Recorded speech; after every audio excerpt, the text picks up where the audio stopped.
Welcome to the Kill Count, where we tally up the victims in all our favorite horror movies. I'm James A. Janice, and today we're looking at Freddy vs. Jason, released in 2003. In our modern age of crossovers and shared universes, it's difficult to overstate how cool it is this movie got made. Sure, the Universal monsters had hung out with each other, but that was half a century prior. In 2003, dream matchups between iconic characters were still mostly relegated to comic books. This was a big-budget showdown between the Dream Demon of Springwood and the hockey-masked machete man from Crystal Lake. It was an event so monumental, they held a weighing-in at the Vegas Bally's a month before the premiere. What's the matter? Can't you speak for yourself, hockey puck? The owners of these two horror titans had been trying to make some form of Freddy vs. Jason since the late 80s. After 15 years, the movie had become the bastard child of 100 rewrites. 18 drafts were done by 12 screenwriters, some featuring a cult of so-called Fred heads, some with even weirder shit. You don't want to know. Mark Swift and Damian Shannon finally came up with a premise that didn't suck. Freddy has lost his powers because the kids of Springwood have forgotten who he is. To make them remember him, he resurrects Jason from hell and sends him on a killing spree. Then, like so many other evil masterminds, he loses control of his subject and the two go head to head. Freddy vs. Jason found a champion at New Line in Stokely Chaffin, a longtime horror fan who produced I Know What You Did Last Summer, and I Still Know What You Did Last Summer, but she did not produce I'll Always Know What You Did Last Summer, so she cool. After meeting with dozens of directors, she hired Hong Kong-born Ronnie Yu. Yu wasn't super familiar with either series, but had just directed Bride of Chucky. He imagined Freddy vs. Jason as a pro wrestling-like event with two larger-than-life figures going all out against each other. I just want to make sure that there's enough blood there. Dude succeeded in that regard, and others. Everything involving Freddy and Jason is great. They each get to shine in their own segments that feel tailored towards their types of terror. You have nightmarish scenes full of supernatural creepy stuff and scenes with senseless slaughter. Great! Even better is that the two of them square off multiple times, each bout better than the last. You grew up a comic book fan, which infiltrates the visual language of the film. He's an imaginative guy who could mentally storyboard his movies, and he has a lot of fun with colors. Aside from the annoying low frame rate slow motion, which I hate, I think he made a great looking film. But Yu wasn't as interested in working with his actors, a mix of Americans and Canadians since this was filmed in Vancouver. Their parts are poorly written and their lack of direction is clear. I don't need all these meatbags to have rich, in-depth backstories, but at least make them somewhat likable. The folks running around here are just annoying. And don't say it doesn't matter because this is a slasher. We've seen plenty of likable characters in many Friday and Nightmare films. I think these jerks are more just a product of their time. The early 2000s had a nasty cynicism, and that nihilistic sarcasm bleeds through here. Allow me to counter that with something positive, building your credit, which you can do with today's sponsor Extra. Here's something you should know if you don't already. Establishing credit sucks. It's a stupid part of adulthood and it shouldn't be a thing, but we're stuck with it. Sucks for us. Extra is a way to establish credit without using a credit card you might charge too much on or forget to pay off. Extra is a debit card connected to your bank, and it allows you to build credit and earn reward points. Basically, Extra spots you for purchases as long as the money's in your account. Then you auto pay them back the next business day, and at the end of the month, the payments are added up and reported to credit bureaus, and you build credit without having to worry about going into debt. There is a monthly subscription fee to having the card, but they don't charge interest fees or do credit checks. So it's a great option for those who are just starting to build their credit, or even those who are looking to build back their credit. If that sounds good, join over 80,000 people using the Extra debit card by clicking the link in the description. One last note, this movie's got flashing and strobing lights constantly, so maybe avoid this video if that's gonna affect you. Otherwise, let's see if the ultimate matchup can deliver some ultimate kills.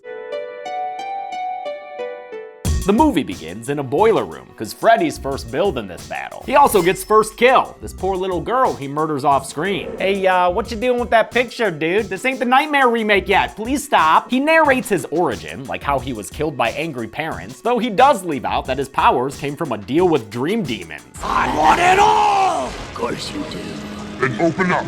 And you shall be Forever! Why wouldn't you mention that, Fred? Freddy's become powerless because kids have forgotten him, and to make them remember, he's gonna wake Jason up from hell. Best way to do that is with a whole lot of naked lady flesh, provided here by Odessa Monroe. This very same year, she flashed her boobs on a motorcycle in Final Destination 2. Big year for her boobs. The maniacal mammary plan works, and Jason chases Heather into the woods before killing her with a machete stab that pins her to the tree. And Heather, you only count as one kill. Don't try that face morphing thing to inflate the stats. Yes, I'm counting Heather, even though she's a dream, just like Jason's mom is a dream. It's Pamela Voorhees, played by Paula Shaw. Betsy Palmer was offered the role, but said the dialogue sucked too much. You promised me you'd kill all those people. I'm an actress, for God's sake. Don't give me some dumb line like that. Pamela directs Jason to get up and kill the kids of Elm Street. It'll really help him mother out, and by mother, I mean Freddy. Playing Freddy Krueger for his 8th feature film was Robert Englund, of course, the man synonymous with the character. Notice who gets top billing? And honestly, who wouldn't want Englund hanging around? It's hard to get your motivation when he's being so nice all the time. When it came to Jason, Kane Hodder seemed equally obvious to Friday fans and Sean S. Cunningham. But New Line kept Cunningham distant from the project, in part because of Jason X's failure. Hodder also suffered from association with his Friday films, which were usually regarded as pretty bad. Additionally, director Ronnie Yu said he wanted his Jason to have expressive eyes. Whereas Freddy was pure evil, the audience could get emotionally invested in Jason. So maybe Hodder's rage-filled murder machine that sometimes veered into humor didn't appeal to the director. I've heard people blame Yu, while he and others blame nameless studio execs. The decision not to use Kane Hodder really had nothing to do with Ronnie. But at the end of the day, I just feel bad that Hodder didn't get to be a part of this moment, especially after publicly advocating for the crossover for years. I really wish I had been able to do it. Instead of Hodder, Jason was played by 6'5" Canadian Ken Kersinger, a stunt coordinator in his own right and occasionally an actor. We saw him as Palm Mutant in Wrong Turn 2. Kersinger had played a New York cook manhandled by Jason in Takes Manhattan, where he also doubled for Hodder as Jason in 2 Shots, getting hit by a car, and I think when they did the third rail bit in the subway tunnel. While I don't like this Jason sad droopy eye, I think Kersinger does well reinventing the character. Gone is Hodder's heavy chest breathing and moving his head before his body. This Jason would be new, and to prove it, you gave him a new hockey mask. This one's browner, has cheek chevrons again, and is free of the Chris Higgins axe mark. Jason heads to Elm Street and the most famous house on the block, inside of which a bunch of teens are drinking, smoking, and lasciviating. Lori, who lives here, is trying to ignore this Blake bloke. You know about feng shui? She doesn't get help from her friend Kia, played by Kelly Rowland during Destiny's Child's 3-year hiatus. Blake was brought here by his bro Trey, the super douchey boyfriend to Lori's friend Gib. Oh, babe. Tell you about kissing me after you smoked, huh? Babe, make me ask you twice. Babe, you know I don't like to be touched after, okay? Babe, no touchy. Jason appears in the bedroom and kills Trey by stabbing him about 10 times with a machete. Impressively, Trey holds on to his beer the whole time. Good job, Trey. Spoke too soon. Babe, you know I can only sleep when I'm shaped like a V. The kids run screaming until they find the police. The older cops recognize the Freddy Krueger house and try to keep his name under wraps. They fail and Lori overhears them, then repeats the name to herself as she falls asleep at the police station. Freddy.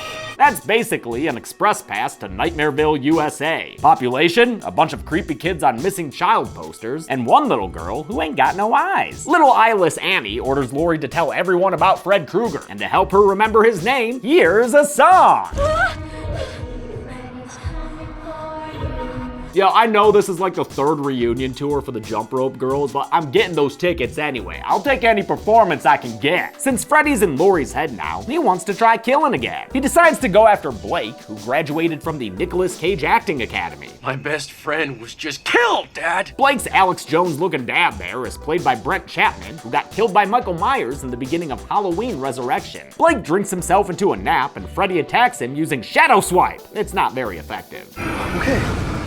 I'm alright. Freddy tells the viewers that while he's still weak, Jason will have to keep killing. J-Man's already ahead of him, as Blakey wakies to find his dad decapitated on the porch. Blake grabs the head and hilariously tries to use it as a shield when Jason murders him. Now it's time for the nightmare-flavored characters of the film, as opposed to the more Friday-like group of teens all drinking and sexing. Lori's estranged ex-boyfriend Will and his buddy Mark are institutionalized at Weston, the psychiatric hospital from Nightmare 3 Dream Warriors. Will is played by Jason Ritter, whose dad John Ritter had just been directed by Ronnie Yu in Bride of Chucky. Mark is given an energetic performance by Brendan Fletcher, who was solid in the awful Leprechaun Origins. Will sees on the news that there was a murder at Lori's house, so Mark uses his butt cheeks to steal some keys and they escape. At school, Lori tells her friends about the burnt man from her dreams, and Mark shows up to keep yelling about Fred and turn Lori into a teary baby. He also scares, whoa, Evangeline Lilly? Girl, you've got an oceanic flight to make. With the good word of Fred circulating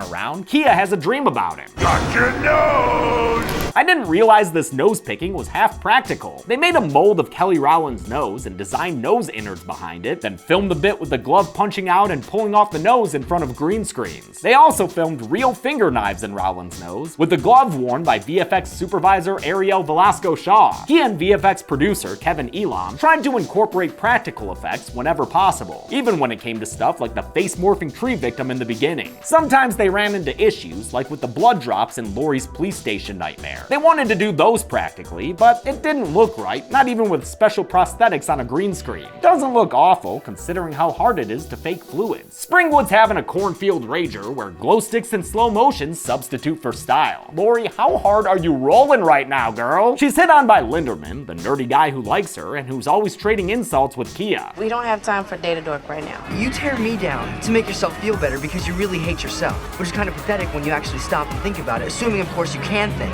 with all that makeup weighing down your head. I don't like either of them, nor the goofy bully Shaq who holds Linderman down and douses him with beer. In fact, I wouldn't mind these characters dying. Anyone know where oh, Jason, I was just about to call you, man. Before he can get to business, a mournful Gib sneaks away to cry about her dead boyfriend. Oh, hey, Gib, there he is, as a decapitated head. Gib's played by Catherine Isabel, who we've seen in Bones in the Carrie miniseries. She's worked a ton in horror, most notably as Ginger in the Ginger Snap films. That horror pedigree doesn't stop her from falling asleep in cornfields though. While nightmaring, she's treated to a parade of Freddy Krueger classics. When Freddy goes for the kill, Gib's chest explodes in his face. She's been impaled in real life along with a would-be rapist, courtesy of Jason, who chucks the guy into the air. See ya! Aw, is there a killer who's whiny he didn't get that kill? She's mine!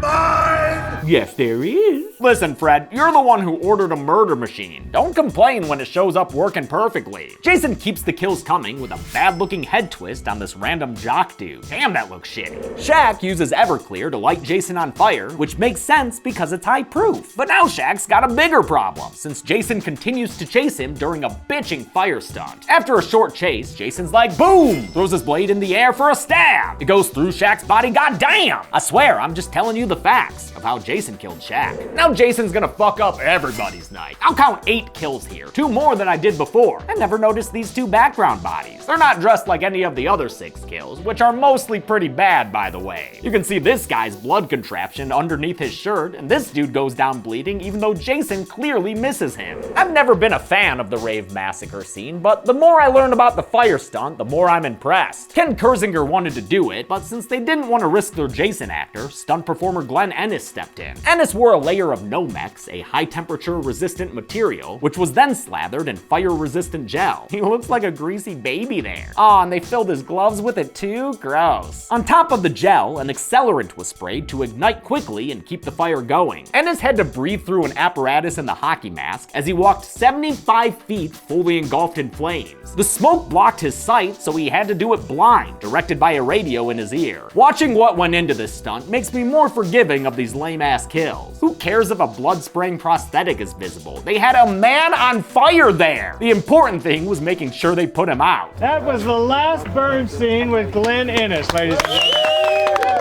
Silly Willy shows up and helps the other characters get away. He drops them off, then tells Laurie why he got locked up in the first place. One time, a few years ago, he watched through her window as Laurie's dad killed her mom. Shitty dad, dude. Together, they go to Mark's since he's their Freddy expert. But that sleepy little guy has dozed off on his feet and now he's dreaming about his dead brother. Great casting of these two as siblings. Brother Bobby looks just like Mark, only with yellow eyes. So help me God, yellow eyes! I'll put Bobby on the count now since we see him in his disturbing death state, murdered by Fred Krueger but deemed a suicide. Mark gets attacked in a nightmare-style scene that ends far too quickly. We all know Freddy does great work in the bathroom. Will and Laurie get there just in time to watch Mark get murdered in his sleep. Krueger sends him out with a message and a branding that kinda looks like the Fight Club soap, IMO. There's a summit of awful characters in the basement of Stoner Freeburg, who should probably be out looking for his missing Silent Bob. And screw that clown. Now that big-ass motherfucker back at the cornfield. All right, that's who we should be afraid of. Tell me who the fuck that was. They're joined by Deputy Stubbs, a newbie to Springwood, who's been kept in the dark about Fred Krueger by his boss, Sheriff Williams. Williams is played by Gary Chalk, another beacon of light in the inky black turd of Leprechaun origins. Stubbs is played by Lachlan Monroe, now known for Riverdale, but to me, he'll always be the Ryan Phillippe knockoff in Scary Movie. Stubbs has learned about Jason Voorhees and tells the others his backstory. Big Brain Will puts the pieces together real fast. I mean, what if Freddy brought Jason back? Because he was too weak to go after us on his own, so he used Jason. Shit, dude, you nailed it. That is this movie's plot. This scene is all plot stuff with the clunkiest of dialogue. Freddy died by fire, Jason by water. How can we use that? This wasn't part of the original script written by Mark Swift and Damian Shannon, but that thing was 130 pages long and would have run an estimated 2.5 hours. To fix it, director Ronnie Yu brought in writer David S. Goyer, who had written Blade and who would go on to co-write The Dark Knight. He also wrote Demonic Toys. Don't ever forget that, Dave! Goyer condensed the script, giving the movie its enjoyable breakneck pace. Making scenes that were 3 scenes before into one scene, and when you do that, that one scene becomes a lot more dramatic and a lot more interesting. The only downside is exposition dump shortcuts, like this scene and when Freddy freaking talks to the audience. Not strong enough yet. Well, I will be soon enough. Test screenings, which we usually complain about, also help streamline the film. They led to the removal of long scenes with forced emotional beats and even got rid of the occasional cheesy line. Freddy versus Jason. Place your bets. Laurie has a wee baby nightmare where her friends become mean and her dad makes out with her. But she's gonna have to wait to analyze this Elektra shit. Right now, she's gotta push rapey Fred away and bring his ear into the real world. Wait, the real world? Yes, that's right! And just like Nancy Thompson learned in the original Nightmare, this may be the key to defeating Freddy. The kids remember Hypnosil, the dream-suppressing drug that was introduced in Nightmare 3, so they sneak into Weston Hills to steal a supply and keep themselves safe in slumber. They won't have to worry about the security guard either. That guy gets crushed with a door by Jason following them inside. During their hospital heist, Freeburg stays behind to light one up. Must be some heavy shit, cause now this Freddy Pillar bug bro is here, breaking out the hookah like this were Wonderland. The Freddy Pillar almost got cut to save money, but I'm glad they kept it in. I also love seeing these hilarious pre-visualizations of the effect, and the practical maquette they used on set. After a buggy shotgun, Berg winds up with the slug down his throat, and you thought we were done with Jason Goes to Hell, didn't ya? Now Freeburg's possessed by Freddy, so he dumps all the Hypnosil down the drain. Linderman stumbles upon him just in time to give this hilarious reaction. Dude, no! Dude! Jason joins the party and secures a kill with a second-hand Voorhees special. He grabs onto Stubbs and electrocutes him by means of a machete and electrical shit. I love how this doesn't seem to bother Jason one bit. J-Man chases after the others, but Freaky Freeburg don't flee with him. Let me handle this, bitch. He's got 2 supersized vials of drugs and sticks them into Jason with vigor. Before the J-Man collapses completely, he slashes Freeburg in half. Oh man, that's how you treat a body you're borrowing, Fred? It's like returning your friend's car on empty. The passed out Jason winds up in a Dreamland boiler room where Freddy attacks him bathed in red light. At first it seems like Jason's got things under control, but this is Freddy's world, bitch. So let's get ready to rumble! Fred, don't scratch up the mask. Dude just got a new one, come on. Freddy plays pinball with Jason's body, thrusting him back and forth with some booyaka booyakas. This is apparently when Freddy's stunt double was Rey Mysterio, but I can't find any details about it or clips of people talking about it. The nightmare ends with Freddy learning that Jason has a fear of water, a plot point so stupid Swift and Shannon vocally disown it. I just want to put the record straight. We never said that Jason was afraid of water. We never wrote that. That was not in our script. They had intended to suggest Jason might have a fear of drowning, but during the revision process, that got changed. It's absurd given that we know Jason's an accomplished swimmer. He's got an underwater hang zone with naked chicks, dude. He swam from a sinking ship all the way to the New York docks. Speaking of which, are we sure this water isn't New York's toxic waste? Does it just turn Jason into a little naked boy? Come on, movie, nobody wants to see this again. Freddy finger hacks Jason's brain, and I guess I'll count 8 brain bodies here. 2 in the foreground, 1 that Jason's dragging, a couple of heads in the background, and 3 bodies floating in a closet. No, not you, Heather, I already counted you. The inner workings of Jason's mind required a combination of practical and visual effects. Production designer John Willett built Jason's slanting house in the middle of Bunsen Lake in Vancouver, British Columbia. Willett also recreated the Freddy house on Elm Street using a look-alike they found. I'm surprised I didn't notice it wasn't the original. I love that house! The visual effects team added the atmospherics and comped in Jason's closet full of floaty, soggy bodies. As with their other effects, they tried to go as practical as possible, but they often ran into issues that forced them to use CG. Like in the pinball sequence, they originally filmed a stunt performer on wires making impact at various points. They only wanted to animate him in between the hits. But then Ronnie Yu saw a version that was all CG. And Ronnie saw it, he's like, oh,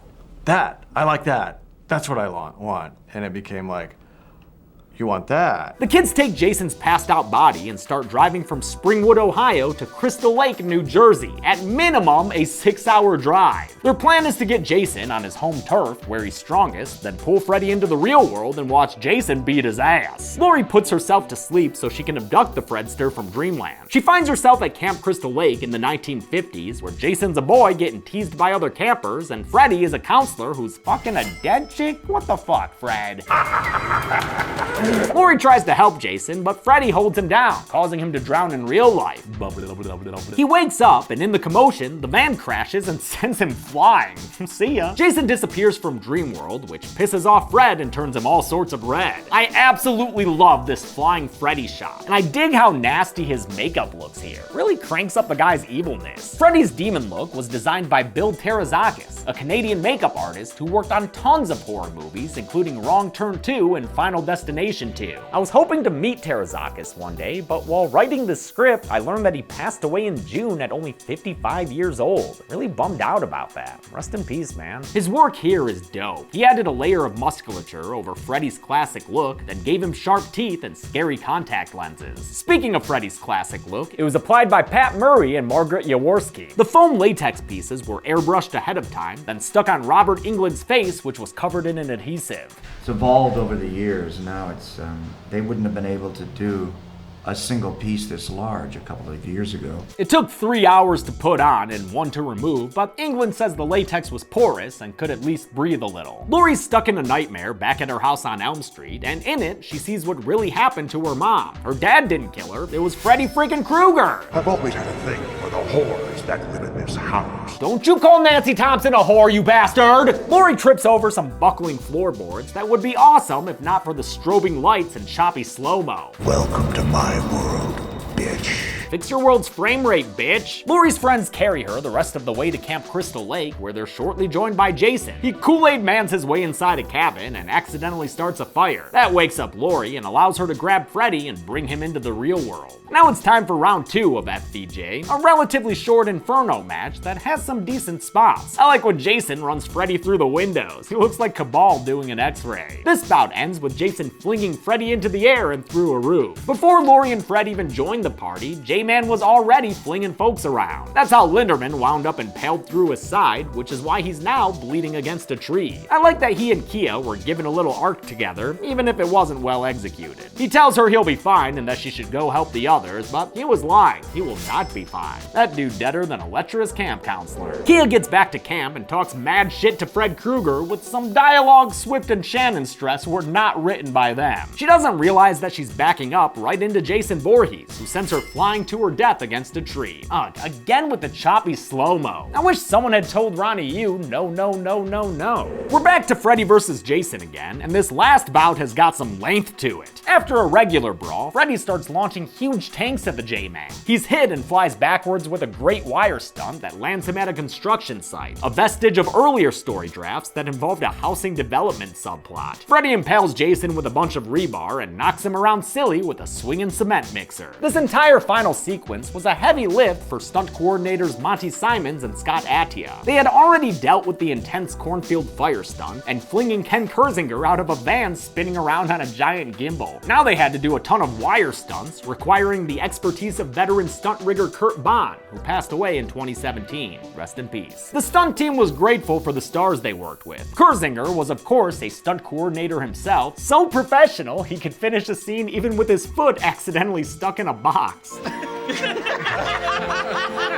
The 55-year-old Robert Englund wanted to do as much as he could, which is why that's him hanging upside down in the cement mixer and doing his own underwater shots. But for the high-flying wire stunts, Doug Chapman stepped in, meaning he's the guy who flew through the air at the awesome dock shot. Man, that looks like it'd be so much fun to do. F and J fight back and forth, spilling lots of blood, until a cart launches them to the final fighting stage, the Crystal Lake docks. There, we get our biggest hits and most voluminous blood sprays. I appreciate that it's filmed in long shots instead of quick cuts. Don't give me that Kevin Dunn bullshit. Just put a camera there and let them chop each other out. It's so over the top and stupidly gory. I love it! Freddy cuts off Jason's fingers, leaving him with a handful of chodes. Then he takes Jason's machete and dual wields the two iconic weapons. Finally, he sticks his finger knives deep into Jason's eye holes and chest. Meanwhile, Lori and Dipper Pines have been dousing the dock in gasoline. She runs with a torch like an Urukai at Helm's Deep and lights it all ablaze. That puts the fear of God into Freddy, because remember, Freddy died by fire, Jason by water. How can we use it? As the fire rages on, Jason rips off Freddy's arm. Fred sticks him deep with his own machete, and the two of them bleed all over the place until an explosion goes off. It sends them flying in a stunt that earned Chapman and Ennis a nomination for a Taurus World Stunt Award. Wait, there's a stunt award show? With live performances sometimes? That's awesome! Lori and Will survive, but don't you sappy sops be hugging just yet, because walking towards them with a machete is Freddy freaking Krueger. He's one-armed and pissed. Jason interferes a final time before he must go, for his people need him. Lori finishes the job herself by using Fred Krueger's words against him. Welcome to my world, bitch! She takes that machete and decapitates Freddy, killing him enough for me to put him on the count. I mean, look at that body. Look at that head. I know he's gonna wink later, but the Fred is dead. Jason's not dead though. He's just taking an underwater nap. Here's his machete for when he wakes up. Lori and Will hobble away, the movie ready to end. At first, they weren't sure how to end it though. Originally, it ended in hell, complete with an appearance from Satan. At one point, Pinhead showed up, but New Line doesn't even own that guy. One ending, written by David Goyer, was filmed with a PG-13 sex scene and Will possessed by Freddy Krueger. They settled on a simple shot of Jason rising out of the lake carrying Freddy's head. Since the filmmakers were back in Los Angeles at this point, they used Doug Tate to play the J-Man, as Kurzinger was in Canada. Freddy, of course, was still played by Robert Englund.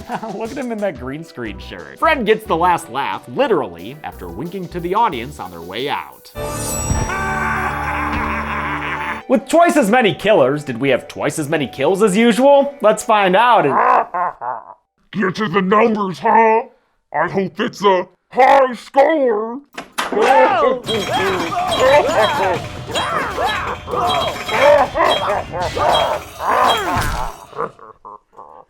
You're next, bitch.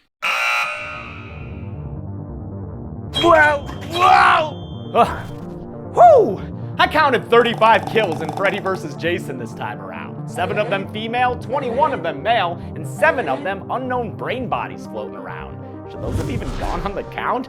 No, really, I'm asking, should I have done that? With a runtime of 97 minutes, that left us with a kill on average every 2.78 minutes. I'll give the golden chainsaw for coolest kill to Trey. Despite the stupid slow-mo, the machete stabs are brutal. And how can I not love Jason folding a guy into an acute angle? Dull machete for lamest kill will go to the jock at the rave. I really don't like that effect. You can see it shift around as his body falls. And that's it. Freddy vs. Jason came out in 2003 and was a box office smash as predicted. It grossed more than any film in either franchise before it. Not everybody liked it, including Nightmare's creator Wes Craven, who wasn't involved with the property anymore at this point. I found it really just kind of brutal without being very imaginative. There was idle talk of a sequel, including one with Ash Campbell that eventually found life in comic book form, but another film never happened, and now Englund says he's done playing Freddy. I've got one more recount for you, the Friday the 13th reboot next week, but until then, I'm James A. Janice.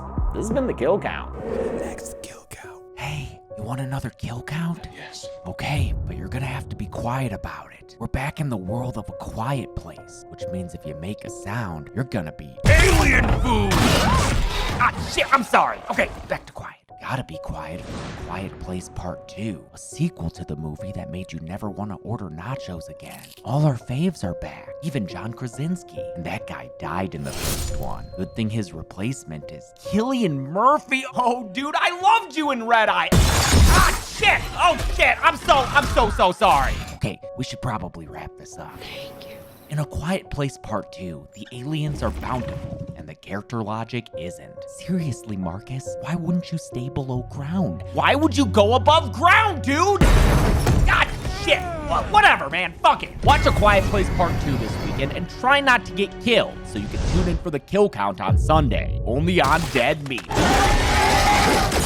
Fuck off, alien! A Quiet Place Part 2 can currently be watched on the pictured streaming platforms. Dead Meat always recommends you watch the movie for yourself before its kill count. It's the only way to have your own properly informed opinion. Kill counts are never meant to replace the experience of watching a film. Hey everybody, thanks for watching this kill count. The third one of Freddy vs. Jason, but I added a lot more this time. Chelsea is Freddy. I'm Freddy! And Zoran is Jason. I'm Roy Burns. You're gonna be seeing a lot more of this guy in January when he's covering the Tremors series on the kill count while we go off and get married. We're getting married! So, be good people, bitch!